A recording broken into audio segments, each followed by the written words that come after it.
What type of person would like Wurm Online? If you have ever enjoyed a pen and paper role-playing game.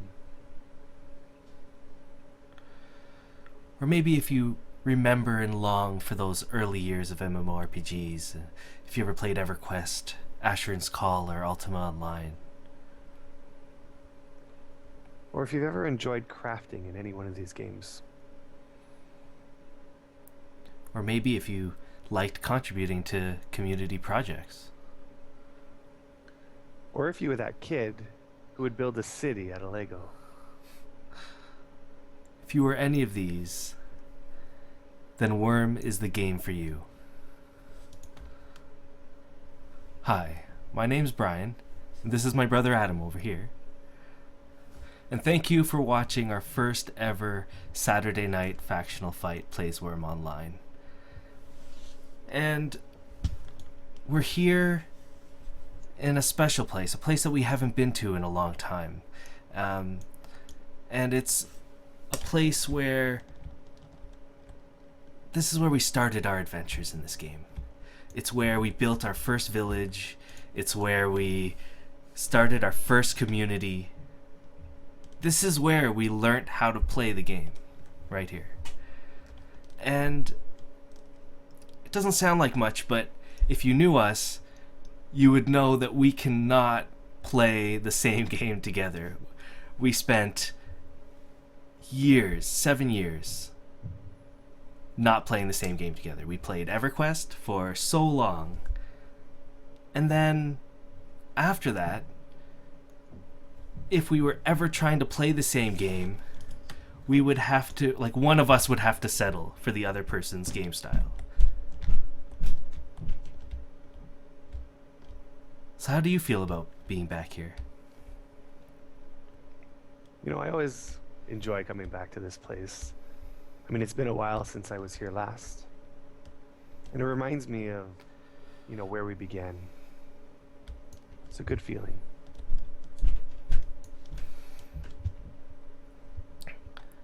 Yeah, and I think the issue is that we always have different play styles, completely different play styles. And it's the reasons why it took us forever to find a game that could accommodate both styles that we play. And where Adam here is more of like the puzzle solver, or the guy that has to figure everything out. I'm more of the guy that just wants to go and explore and journey outwards. So if we're talking about this game, and we finally found a game, but how would you describe this game? What is Wurm Online? Well, I would say that Wurm Online, you know, it is an MMORPG. It's set in, medieval times.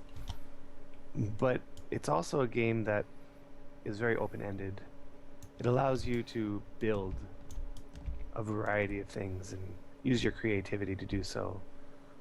It's also a skill-based game, which means that every action that you do, you're rewarded with that specific skill. So for example, if you pull out a hatchet and start hacking down a tree, then you're rewarded with tree cutting or wood cutting skill.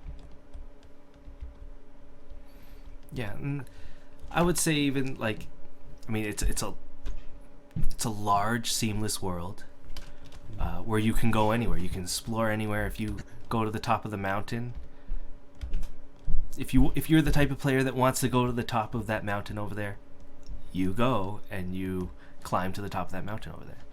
Yeah, a big aspect of this game is journeying and exploring. That's, I think, something that you enjoy about these very types of much games. so, very much so. And I sort of like tag along with you. That's pretty much my. Whereas you always just wanna, you want to learn more about the actual aspects of the game. Personally, like one other thing that I enjoy about this game is the community. It's a very tight-knit community where you can make a name for yourself, especially if you become a master at something. there's many different crafts that you can become master at. You can become known in the community as being that guy to go to make that sword or to, make a tool. Which also brings me to another point that I really, really enjoy, and that's the economy. Mm-hmm. What about the economy? Making money in this game is a very difficult thing to do. Very, very, very difficult. And the economy is very player driven. You don't have that auction house window that you come to, get used to in other games. Mm-hmm. It's more authentic. Like you make a tool and you got to find a buyer, and that buyer you may have to travel to, or arrange delivery somehow. And there's people who make money by delivering items to other people. It's like you actually have to get your name out there, and people have to associate your name with, like, your store, your own personal store you have to be honest. If you're not honest in this game, that'll hurt you. So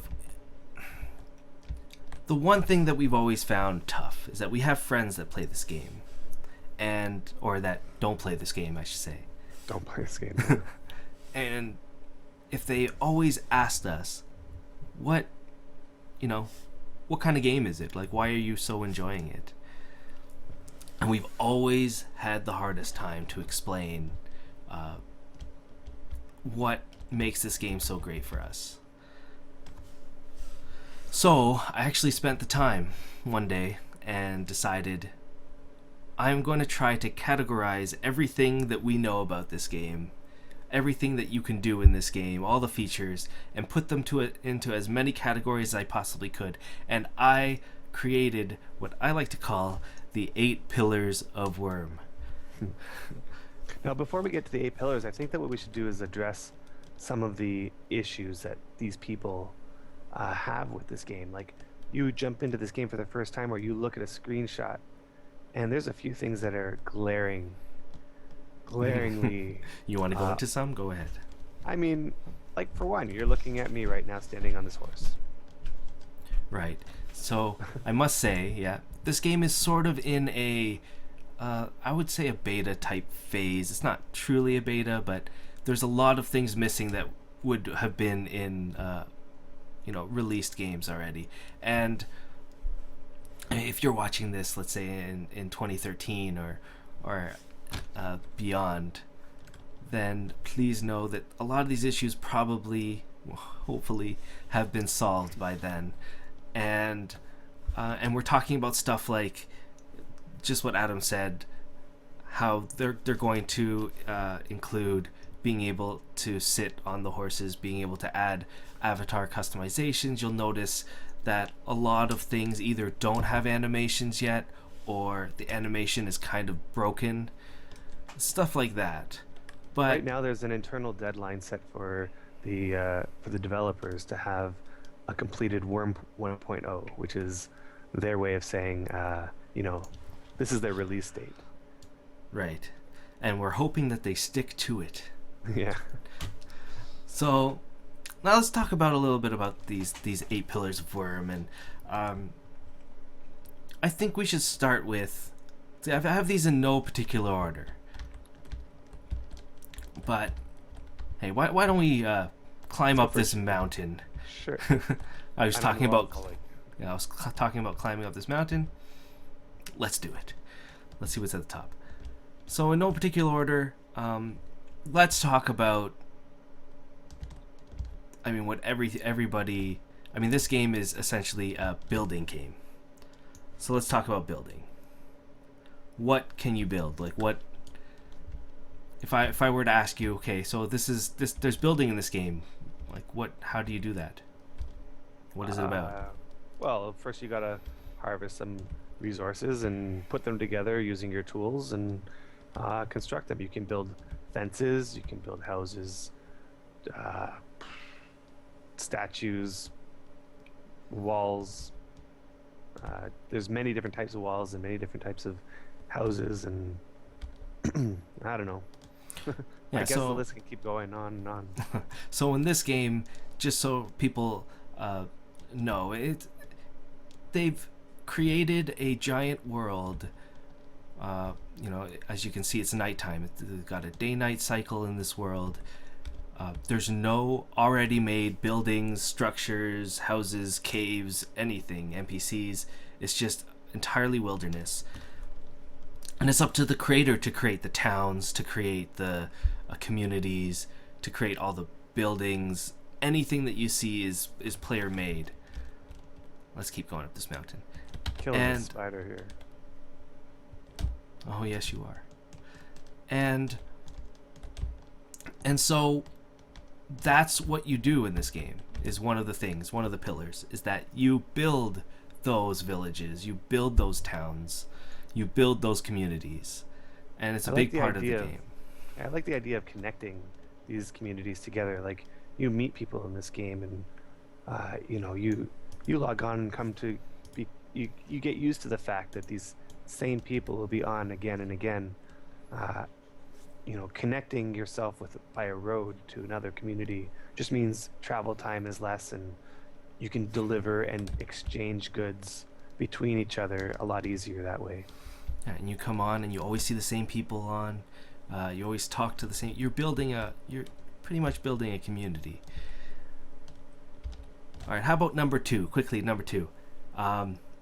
Let's talk about digging and mining. So why is this so important? Like, that doesn't sound interesting at all. Digging or mining? Maybe you can talk a little bit about that, and like, why is it so important in a game like this? This was one of the things that when I first heard about in this game, I thought, what am I going to do? Dig a hole? And that's going to be fun? But one very interesting thing about this game is an aspect that we call terraforming, and that is shaping the land to be however you want it to be. When you first jump into the game, it's very rough. Like this huge slope. Uh-oh. Keep going. That's not good. This huge slope is actually a very difficult thing to build on, but as you will see when we come up here, somebody has terraformed this top of this mountain to be a nice flat little area, and they've built fences and in order to do that, they had to dig it, and digging is a very, very, very important part of this game. Yeah, it's about digging the dirt off the ground, dropping it to flatten the land, and then you can even mine, or you can say mine the rock to make it more flat. And you can even mine tunnels underground. Yeah, as Brian comes around this corner up the hill, you'll see this area is, you can tell it's been terraformed. You have like a nice little path and a ramp that goes up here. It's dug to a very specific slope to make it not so bad to go up. It's a little slow. And a nice house up here. So let's move on to number 3. And let's quickly talk about harvesting. And I'm grouping harvesting, gardening, forestry, and farming into one because they're essentially the same thing. Yeah, these are like your gathering skills. Right, we can call them gathering. Yeah. So here, I'll start with this one. If in other games you have a particular gathering skill that you pick and you go out and you find those specific nodes, in this game everything is harvestable. Everything that you see is harvestable. The grass is harvestable. The trees, every single tree is harvestable. We're talking about trees, so you can go out and you can either chop down the tree and harvest it, or you can pluck a sprout out of it and plant it, build your own forest. And we're talking bushes and trees, and there's not just one type of tree, there's tons of different kinds. Each wood has its own characteristics and can be used, is better for certain uses. Right.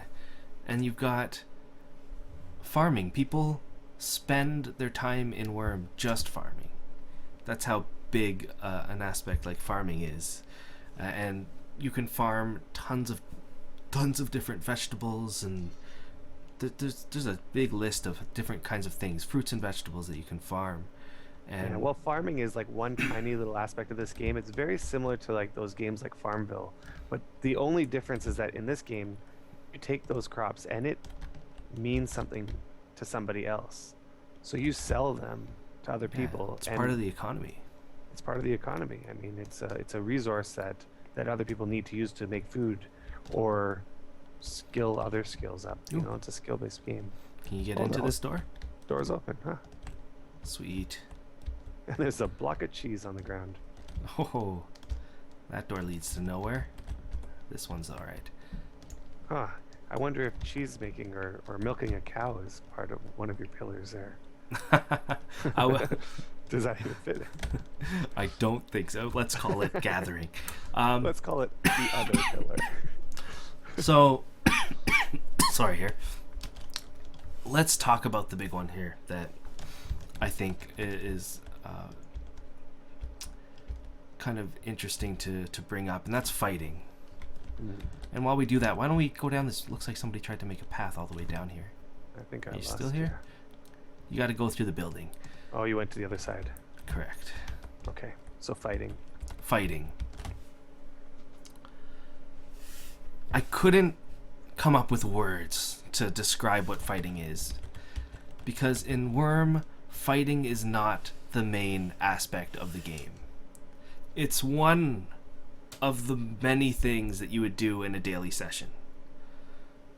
And that's what it is. It's not the focus. Whereas in other games, it is the focus. Yeah, this is extremely different than other games where, you know, like the big one that everybody knows about is WoW. Or any game that's related to WoW, World of Warcraft. It's like the thing you do is fighting, and everything else is centered around fighting. Like even crafting. You craft so that you make things so that you can fight better. Whoa. I'm sorry. The path just all of a sudden ended. So if this is the type of thing that you like you enjoy fighting games, you enjoy crafting in order to fight better, you enjoy doing PvP and all that stuff like that, then Wurm is not the game for you. Yeah, the only example I could bring up was if you follow any of the Apple products and you remember one of the press conferences where they announced that the PC, the personal computer, is stepping down from being the main focus of your digital life, and it's only one of the many devices that you use in a daily session or in a daily life. That's what fighting has become in Wurm. It's just one of the many things that you would do in one game session and not the focus of it. So I really want to stress that, because it's different when you come from a fighting focused game into this game and you're like, well, what do I do? What do I kill? Well, that's not the focus of this game. It's not about killing, even though it's one of the aspects of it and you can do it. There are a lot of benefits to killing. I mean, you can harvest a lot of meat, furs, and hides, and That's right, and it's one of the things that you need to do in this game, but it's not the only thing you need to do in this game. It's definitely not a primary focus. No. So now let's go. I think we're at 4, or we're at 5. Okay. I don't even know anymore.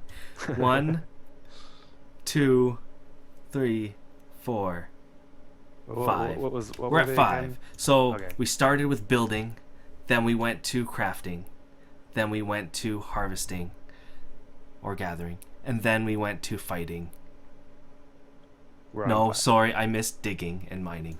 We had digging and mining somewhere. So that's 5. Gotcha. So we're at Okay. 6, and these are the more obscure ones that are actually very dominant in this game, but only after you play it for a little bit. And one of them is meditation and the paths. That's one of the pillars, because it is not one of the main ones. So while we talk about that, let's go down this hill. Let's figure out a way down. Lost it. Oh, I got it. Can you grab that spider? Sure. I'll get this mountain. So meditation. You want to take this one? How do you describe something like this to someone? Because it's not an aspect of any other kind of game. It's like, all I can do is describe it. There's a bunch of different paths that you can take, there's a meditation skill that you take a nice rug and you meditate next to it, and you become enlightened. Is that the right word? You like open up your mind and gain skills and abilities depending on which path you follow. It is an alternative advancement system in the sense that you... Yeah, there you go. It's like an alternate advancement. You gain levels in it. You gain abilities associated with those levels, and as you progress through your meditation, you know, certain abilities that are very desirable are attained. Yeah, so that's another thing that there is like an alternate advancement style system. That's kind of interesting to describe it as. Alternative advancement style. Alternative advancement is something that you advocated so much about other video games, that there's there's a lack of alternative advancement, and I would say that this game is sort of goes on the other end of the spectrum in the sense that there's lists and lists and lists of alternative advancement. The whole game is filled with them. So number 7. Let's talk about the entire animal ecosystem, how you can breed and tame, and how the animals work in this game. Shoot, go for it. Well, animals spawn from spawn points that are random, but they become an entity that lives in the world. They rule the land. They're not tethered at all. They grow older, and they each have their own characteristics. You can breed them, tame them and breed them, and you can breed out bad characteristics and, you know, breed in good characteristics. And I don't know, there's very few animals in this game that you can't breed. I mean, everything that we see here, like this scorpion, for example, that we just passed, which I don't really want to get into a fight with, but you can breed scorpions to become like fighting scorpions. That crocodile that we beat up there, they can gain better traits and become, you know, champion scorpions. But the one thing that people breed the most are horses, of course, because horses can do a lot of work for you. You can ride them to go faster. So there's speed traits, there's fighting traits, there's strength traits, and so people get into this, and there's some people who just spend all their time in Wurm gathering horses or gathering animals and breeding them. That's right. You can breed a better horse. You can actually do that in this game. And I don't know if you mentioned how every single animal in this game gets older. And will eventually, you know, pass away. There's a checkerboard ramp up here. Let's created. go. Let's travel it. I mean, I'm sidetracking here, but I don't think we might have mentioned, but briefly, that everything that we see is player made. Somebody created it. I mean, aside from the natural environment, this road, somebody decided to make a checkerboard. The buildings, the walls, every last thing that is not a part of the nature is player made. And now the very last one, and it's actually a big one that you've been doing a lot, Adam, and that's priesthood. Right? And how, for me, priesthood is like it's the way that it's presented in this game is like an alternate advancement system where you can become like a sorcerer or something. Like you get spells and everything. Does that sound right? I've never done it. I'm just guessing, but you've done it. You get spells. I mean, you seem to have spells. It's a very interesting sort of alternate advancement. You have to give up a lot.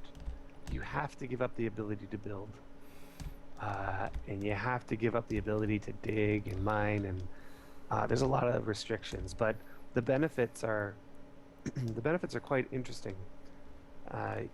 You can enchant items to gain more skill with them when you use them, or to go faster. You can enchant weapons and that sort of thing. You can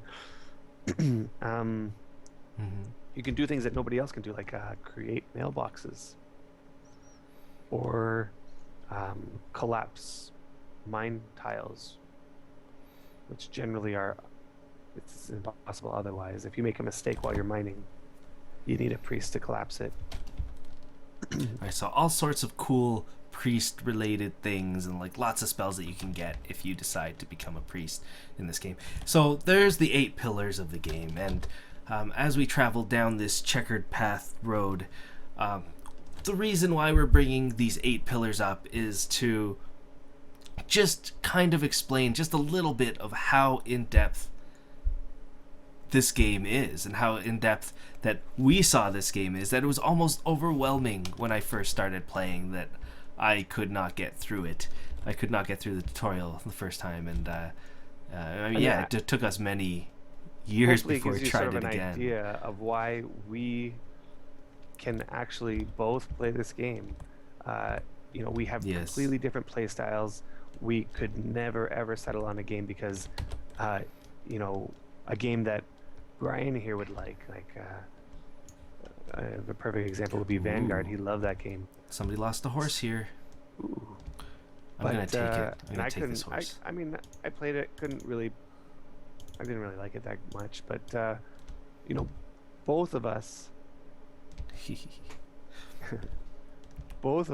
could find a niche in this game, a little corner of this game that we really enjoy. Like Priesthood is one for me. Brian here likes the creativity that is involved in the building and in the journeying and the exploration. I mean, what we're doing right now, I'm just sort of following, but Farron's or Brian here is leading us, and you know, we're getting stuck. I enjoy seeing other people's creations. I enjoy pillaging other people's creations too. Yeah, and the thing sorry, what you were trying to get at is that we can play the same game now, but not do the same things and still get benefits out of it. And because this game is that in depth, because there's so much that you can do, that's why we decided to start this web series. And I think every single what did we agree on? Other week, we decided to release a video of something new, something that we could talk about this game, any of those 8 pillars and more, and hopefully, you know, lessen that.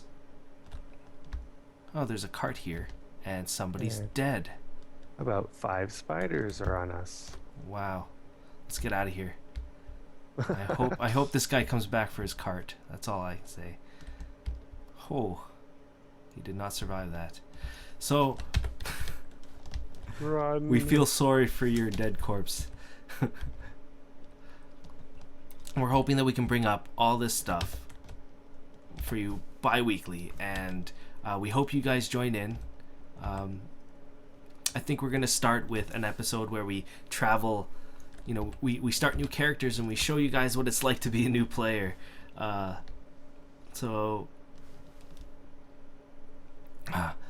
Hopefully you enjoy. Yeah, thank you guys for watching this first video, and we hope to see you again soon as we approach this gigantic fort. I think we'll bid you adieu. Thank you very much for watching.